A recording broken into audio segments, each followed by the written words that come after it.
Chiropractic care, it's for everyone. At Complete Wellness, we find the root of the cause, a whole body approach to wellness care.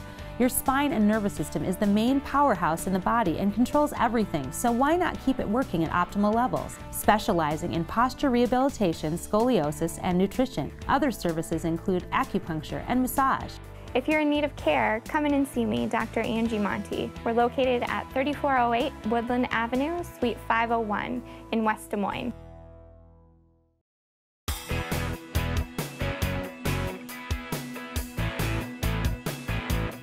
We are behind the Urbandale Fire Department, and I am going to be using a fire extinguisher on an actual fire, which will be right here. But you had a couple of things that you wanted to cover before we got started. Correct, yeah. As far as using a fire extinguisher, like fire, a lot of times people aren't thinking about they have one at home, but they've never used it or practiced it or even really looked at it. The biggest thing as far as practicing is looking at the steps on the front here. It tells you how to do it. Okay. If you can remember the word pass, you can use a fire extinguisher. And what that means is you take the four letters in the word pass.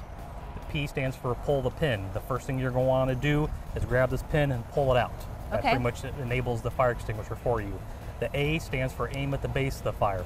Where people get into trouble is they see the flames going up in the air and they want to do I think I might actually do that, yeah, okay. Something like this, but you want to aim low at the base of the fire where the fire is coming from. Okay. Then you want to sweep, and essentially by holding it in your hand and pushing down with your thumb, that's going to allow the agent to come out.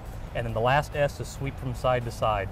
The reason the sweeping motion is important, especially with like paper and boxes, it'll help disperse that stuff out and get the fire out quicker. You don't want one big pile of whatever that is. The agent is what you said, right? So pull the pin, aim at the base of the fire, squeeze, and sweep. Oh, you wanted me to remember this. I'm just kidding. Okay. And it really is that simple. Okay. And you always want to start about 6 to 8 feet away from the fire. If you're not quite reaching it, slowly work your way up, but never kind of get yourself back into a corner. In a big open area like this, it's pretty easy as far as an escape, but if you're in a room, make sure that you've given yourself put yourself between the fire and your exit, so if things aren't going well or you run out of extinguisher, you can just slowly back away to get out of the area. Okay, let's light the fire. All right.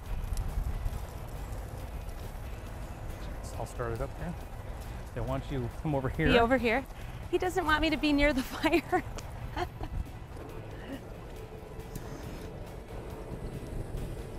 Okay. So first thing we want to do, pull the pin. Pull the pin. Okay. Just give it a good tug. Okay. Now you want to start, probably here is probably good. You want to aim low towards the base of the fire. Okay. And hold it in your hand. How do I? Under here, pretty much like that. Okay. And I pull up. And am I close enough right now? And squeeze. Okay. Squeeze hard. Wow. Squeeze from side to side. There you go. Congratulations. I did it! That was not that scary, so just so that you know if you're not going to try it yourself. And thank you so much. I learned so many things about what not to do. You're very welcome. And I know that you did too. Up next, we are going to go a completely different direction and talk about what happens if there's a disaster, an unfortunate moment where you find out that your child is ill. We're going to talk to Pediatric Surgeon Dr. Mike Irish about that when we come back.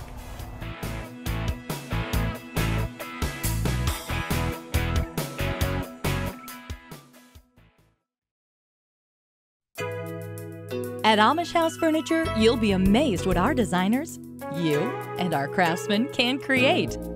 From classic to contemporary, fun to functional, bold to beautiful, and pretty to practical. Locally owned and handcrafted in the heartland of America. Located at 3037 100th Street in Urbandale between Hickman and Douglas.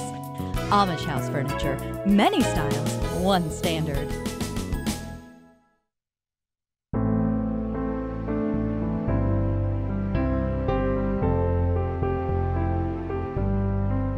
The next thing we're going to talk about today, a disaster, although you don't like calling it a disaster, a difficult situation that you may have to handle, is when your child's health is in question in some way. And so I am sitting with Pediatric Surgeon Dr. Mike Irish, also a friend of mine, to talk about how to handle these sort of things. So God forbid something like this happens. What are the kinds of situations that I guess could happen that you see? Well, in pediatric surgery, we deal with newborn babies, but we also deal with fetuses. Moms that come in with a diagnosis of something that may or may not be going on with the fetus that they don't absolutely know what's going on. And when we do know, and we do know that the baby's going to have surgery, that's not necessarily, as you say, a disaster, but something It's shocking at the very least. It's a shocking, heart-stopping, life-stopping event that says, okay, how are we going to deal with this when the time comes? Right. So we take families in, moms and dads, we sit down with them, we talk to them about what we think the baby has going on and what we're going to do about it after he or she's born. And either way, whether it's a baby or it's an older child that has surgery or something unexpected, because you'd never expect surgery to happen. I would like to talk about what not to do first. Okay. You know, when you tell me something bad has happened, what are the things that really make it worse? Well, I think one of the things that people like to do, particularly when it's involving their health and absolutely when it's involving their children, is to get all the best information they can.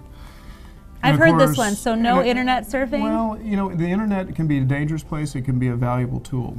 When I tell folks that see me to look on the internet, or if you're going to look on the internet, I ask them to bring in the information that they come up with.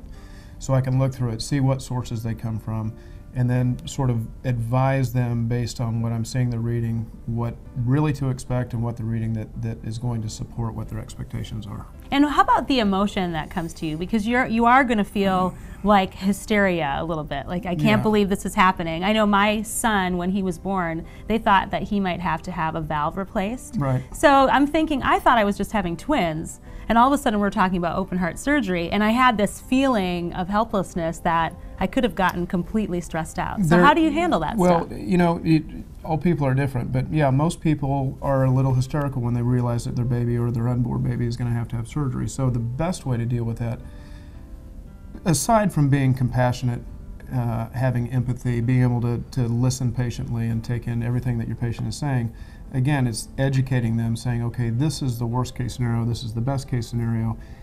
And most of the time in pediatric surgery, everything is favored in the best case scenario. Sure. Because babies are healthy, children are mostly healthy. Right. It's not always that way. They can heal well and quickly. But as long as people really have a sort of a short list, long list of what to expect, both the good and the bad, you go into things, you're better educated, it makes it easier along the way. When I'm looking for a doctor and I get some bad information, you know, what are the questions I should ask and what should I be looking for?